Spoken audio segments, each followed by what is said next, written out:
Los héroes vienen de todas las formas y todos los colores. Hoy en día, los más populares provienen del cine de acción y los cómics. Capitán América y Superman son los mayores héroes de sus respectivas franquicias y representan la verdad, la justicia y The American Way. Estos son los héroes clásicos de la ficción. Pero un héroe no es necesariamente un musculoso que golpea nazis, rescata damiselas y salva el planeta. También hay héroes que fueron personas de la vida real, que obtuvieron grandeza en vida y crearon un legado alrededor del cual sus seguidores forjaron una mitología que los elevó. Nelson Mandela, por ejemplo, es un héroe en Sudáfrica y a nivel mundial gracias a su labor de paz que culminó con el fin del segregacionismo en Sudáfrica, el llamado Apartheid. Yuri Gagarin y Neil Armstrong son héroes de la humanidad. Fueron los primeros seres humanos en llegar al espacio y ver las estrellas con ojos distintos a los que cualquier persona antes que ellos.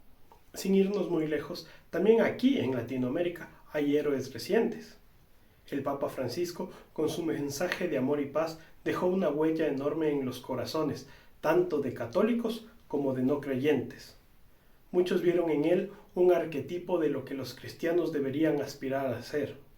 José Mujica también es otro de los héroes contemporáneos, un político como pocos, tal vez considerado por muchos como el único político honesto. Dirigió a Uruguay durante tiempos tormentosos y dejó el poder igual de pobre que como había llegado, aún conduciendo su mismo pichirilo. Estos héroes dejaron su huella en todo el mundo, pero si queremos hablar de héroes ecuatorianos, de los nacionales, nos encontramos con una ausencia de figuras a quienes admirar. No solamente carecemos de figuras ficticias en la televisión o en los libros que representen lo que aspiramos a ser, sino que tampoco tenemos héroes históricos a quienes mirar como fundadores de nuestra patria, ecuatorianos que definan quiénes somos. En Estados Unidos, por ejemplo, los padres fundadores o founding fathers, aquellos que aparecen en los billetes de dólar, son venerados como santos. Cada uno representa un valor a que el estadounidense promedio aspira. La verdad, el ingenio, el sacrificio, el patriotismo, todos están representados en la mitología que los envuelve. En la India, Mahatma Gandhi luchó por la libertad de su país de manera pacífica, sin recurrir a la violencia de la guerra. Esto lo convirtió en el símbolo de todo un subcontinente, en el arquetipo de ciudadano que todos los indios desean ser. En América Latina están San Martín, el padre de la patria argentina, el cura Hidalgo, el padre de la patria mexicana, y hasta la Malinche, la madre del mestizaje. Todos ellos son figuras fundamentales en la ideología y la identidad de sus respectivos países. Figuras cuya personalidad ha definido la autoestima y la idiosincrasia de sus pueblos, incluso siglos después de su muerte. ¿Y en Ecuador? ¿Qué héroes tenemos? Durante mucho tiempo, Simón Bolívar y Antonio José de Sucre fueron considerados los padres de nuestro país. El libertador de América y su general Sucre, quien amó tanto esta tierra que pensó en convertirse en ecuatoriano cuando el país se formó, y cuyos restos aún descansan en un cementerio quiteño. Pero estas figuras no fueron ecuatorianas, ellos fueron venezolanos, así como muchos otros próceres de nuestra independencia, que también fueron extranjeros. Incluso nuestro primer presidente fue alguien nacido en Venezuela.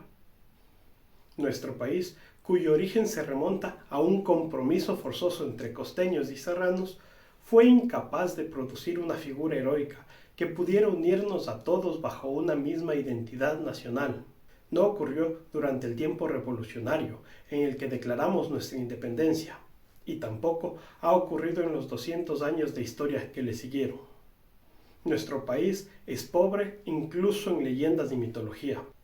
Los héroes que los ecuatorianos leen en libros y ven en películas son todos estadounidenses, europeos o japoneses.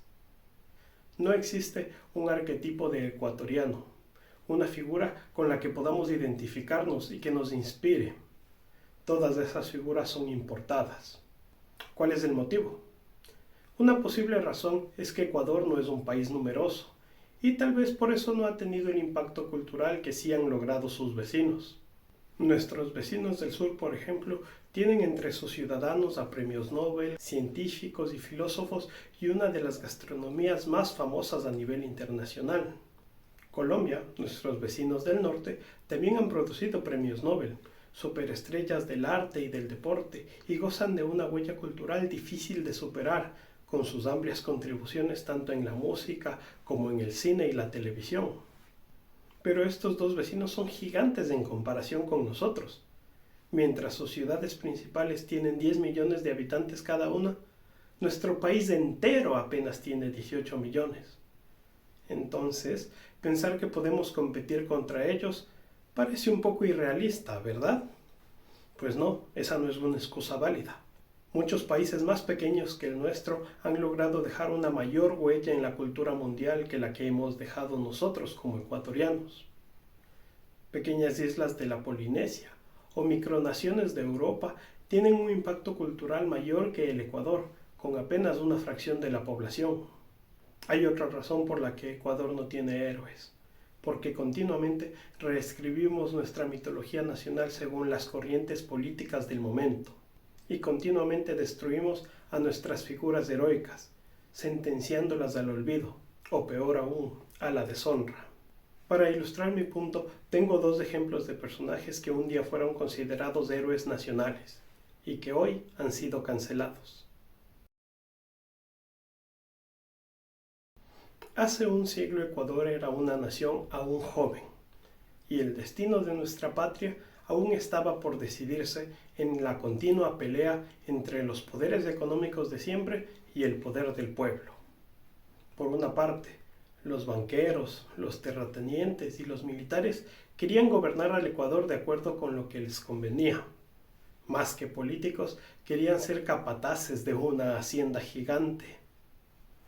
Por otra parte, estaban los liberales, quienes creían que la independencia debía ser total, que no debíamos seguir siendo esclavos económicos de las potencias europeas, sino que Ecuador podía controlar su propio destino.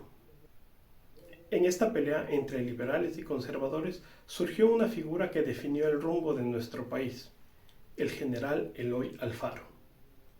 Alfaro fue un liberal, reformista y general. Como presidente de Ecuador, él fue instrumental en crear el país que hoy conocemos. Cosas que hoy en día las damos por hecho. El derecho a la educación gratuita, el registro civil, el derecho a la libre prensa y muchos otros, solo se hicieron realidad bajo el mando de Alfaro. Y esto sin hablar de su mayor logro, la construcción del ferrocarril trasandino que unía las ciudades de Quito y Guayaquil y que incluso hoy se intenta reconstruir.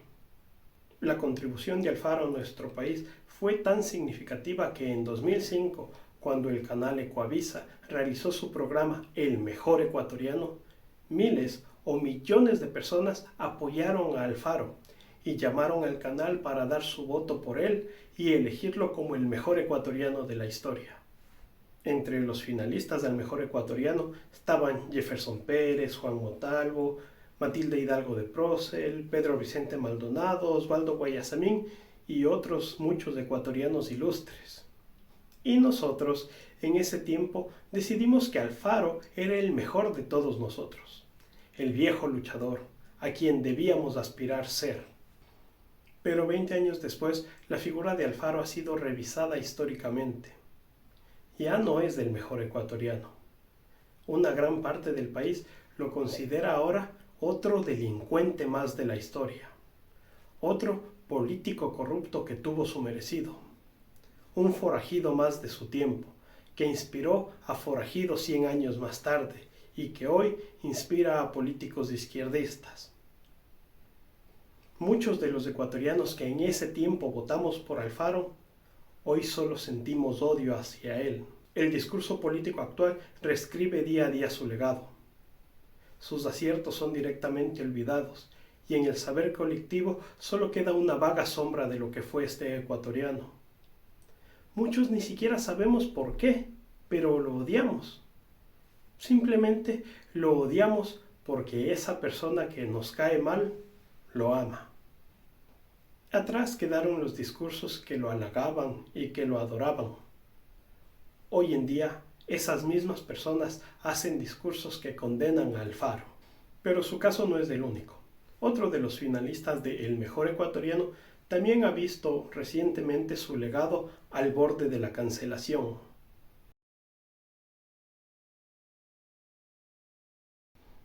Osvaldo Guayasamín es quizás el pintor más famoso del Ecuador y uno de los mayores representantes del cubismo a nivel mundial. Sus obras no son solo apreciadas aquí en su tierra natal, sino que también han sido expuestas en los mayores museos del mundo. París, Roma, Madrid, Nueva York, Los Ángeles. Millones de personas han admirado y estudiado su obra durante décadas. Guayasamín fue también un finalista del programa El Mejor Ecuatoriano, ocupando el 10º lugar, recibiendo miles de votos que creían que él era capaz de representar lo mejor que Ecuador tenía para ofrecer al mundo. 20 años después, hay un nuevo sentir. El discurso político mayoritario sostiene que su obra es estéticamente fea, que su simbología es de mal gusto y que su ideología política está de más y no es bienvenida. La polémica actual se centra en el mural titulado La Patria, de Guayasamín, una obra que adorna la sala mayor del órgano legislativo, la Asamblea Nacional. Esta obra en su tiempo pretendía mostrar el pasado, presente y futuro del país. Su inicio, revolucionario. Su presente, aún reprimido y colonizado. Y una mirada optimista, esperanzadora hacia el porvenir. Este mural ha permanecido 37 años en su lugar, casi 4 décadas, durante las cuales ha sido testigo de corrientes políticas de todo tipo. El conservadurismo más atroz, el neoliberalismo más salvaje, el socialismo del siglo XXI y todas las tendencias intermedias. Y esta obra siempre permaneció adornando el salón de la Asamblea Nacional, sin estorbar a nadie. Pero hoy, de repente se dice que este mural no combina con la nueva estética gubernamental. Ya no es una crítica a nuestra historia, ni una mirada al futuro, sino que es un grito político sesgado, una representación grosera que no calza en la asamblea ni en un botadero. Se dice que es un manifiesto comunista resentido que romantiza a los narcos. Un ejemplo del socialismo de champán, al que solo los ricos podían acceder. Un claro ejemplo de la hipocresía izquierdista. Durante casi 40 años esta obra estuvo en la Asamblea Nacional. Casi 40 años sin estorbar ni a la derecha, ni a la izquierda, ni al centro, ni a quienes no tenían ideología. Pero eso no importa. En el nuevo Ecuador se puede reescribir la historia como se desee. Si algo no se ajusta a la corriente política actual, no importa. Se lo cancela, se lo elimina, se lo desprecia. Una vez más, uno de los mejores ecuatorianos ve su legado revisitado. Su obra ha sido evaluada por el nuevo cacique y, según él, deja mucho que desear.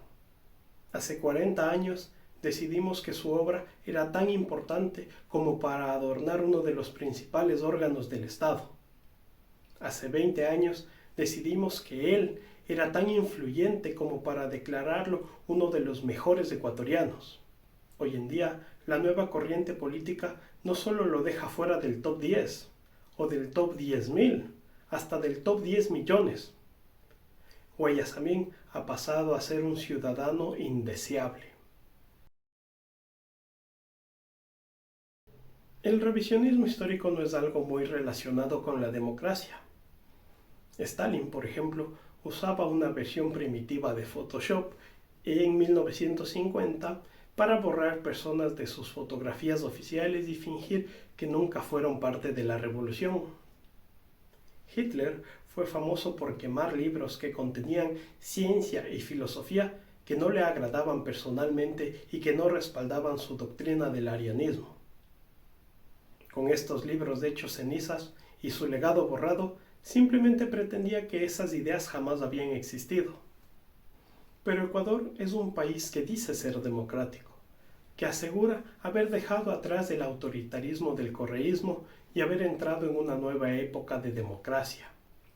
Y curiosamente, practica el mismo revisionismo.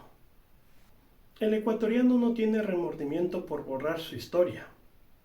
El ecuatoriano que hace 20 años votó por Alfaro y Guayasamín es el mismo que ahora denuncia sus obras de ideologías. El ecuatoriano que vivió 40 años con la pintura de Guayasamín en la pared de la Asamblea es el mismo que hoy se queja diciendo que es propaganda comunista. El ecuatoriano que acusa a otros de ladrones es el mismo que cada cierto tiempo termina en la cárcel por no pagar la pensión alimenticia. El ecuatoriano que acusa a otros de corrupción es el mismo que entrega $10 al policía para evitar una multa. El ecuatoriano que se enfurece cuando una oportunidad de trabajo no se la dan a él, sino a alguien con una palanca, es el mismo que no duda en usar palancas cuando le conviene. Porque después de 200 años, el ecuatoriano aún no tiene identidad. Aún no se sabe si el ecuatoriano es vago o trabajador, si es honesto o tramposo, si es ateo o curuchupa. Por eso no tenemos héroes nacionales. Por eso tantos escritores ilustres no han podido crear un héroe que nos represente. Porque en un país sin identidad, el único factor común que nos une es el facilismo. El ecuatoriano no quiere aprender sobre Alfaro, ni sobre por qué vivió y por qué murió. Es más fácil condenarlo tal como lo condena la corriente política de moda. El ecuatoriano no quiere entender por qué Guayasamín pintó lo que pintó. Es más fácil seguir a la mayoría y decir que era un comunista. Y el ecuatoriano de hace 20 años no sabía ni quería saber qué pensaban Alfaro, Montalvo, Guayasamín o cualquiera de los otros participantes. Solo votaron por ellos para seguir una tendencia. El ecuatoriano ni siquiera tiene identidad política. No quiere aprender, solo quiere repetir lo que alguien dice en TikTok. No quiere analizar sus propios valores, sus propias necesidades. No quiere analizar su lugar en la sociedad, ni cómo lo percibe su familia. El ecuatoriano adopta una oposición política que genere la menor controversia posible, la que le permita vivir con la mayor comodidad intelectual, sin necesidad de justificar sus acciones. El ecuatoriano no quiere admirar a Montalvo ni leer lo que escribió. Él quiere que alguien le cuente el resumen. El ecuatoriano no quiere ver las carreras de Carapaz, ni ver los partidos del Niño Moy o las peleas del Chito. Solo quiere enterarse del resultado. Y el gobierno es un reflejo del ecuatoriano. Cuando algo no funciona, el gobierno no piensa en arreglarlo. Eso es difícil. Echar la culpa es fácil. El gobierno del ecuatoriano no busca crear ni construir. Eso es difícil. Cambiar la pintura es fácil. El gobierno no busca reformar. Eso es difícil. Darle un nuevo nombre a un viejo problema, poner un nuevo cartel que cubra el mismo nido de cucarachas sin mejorar nada. Eso es fácil. Y a veces el ecuatoriano se da cuenta de que el gobierno hace esto. Pero protestar es difícil. Quedarse de brazos cruzados es más fácil. Y atacar al que sí protesta no es fácil, pero sí es divertido. Y como olvidar es más fácil que aprender, el ecuatoriano está destinado al olvido. De los 10 finalistas de El Mejor Ecuatoriano, 2 ya cayeron. 2 ya han sido cancelados. ¿Cuánto tiempo falta para que los otros 8 vean su vida revisitada y desechada por no complacer a la corriente política de moda? Si el facilismo es la única cualidad del ecuatoriano, entonces sus héroes no van a estar en las páginas históricas, ni en los eventos deportivos, ni en las bienales de arte, ni en las conferencias científicas. El único héroe digno del ecuatoriano será el Cholito.